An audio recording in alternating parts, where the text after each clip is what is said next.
My best friend told my crush I only got picked for the team out of pity, in front of everyone, as a joke. 3 weeks later, she's the one who transferred schools. Renata and I had been best friends since 6th grade. She was the popular one who knew exactly how to charm adults while breaking every rule behind their backs. I was the girl who apologized when other people hurt me, who said it's fine when it wasn't, who never pushed back. Renata loved that about me. She'd tell me her darkest secrets knowing I'd never repeat them, push every boundary knowing I never would. For context, I'd had a crush on Elias since middle school.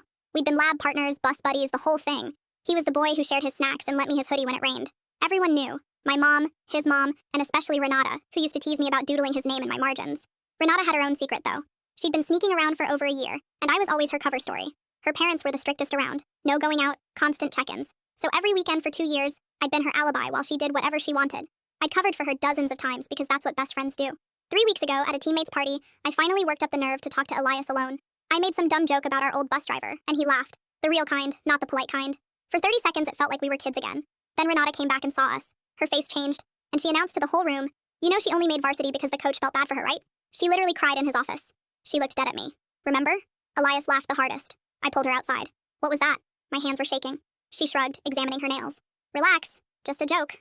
Then her expression went cold. "You never actually dated him. It's not like you called dibs. Besides, I like him too.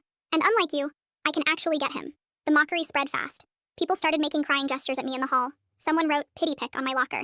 Renata watched it all, holding Elias's hand, posting cheerful captions on Sunday, and laughing when someone knocked my books down on Monday.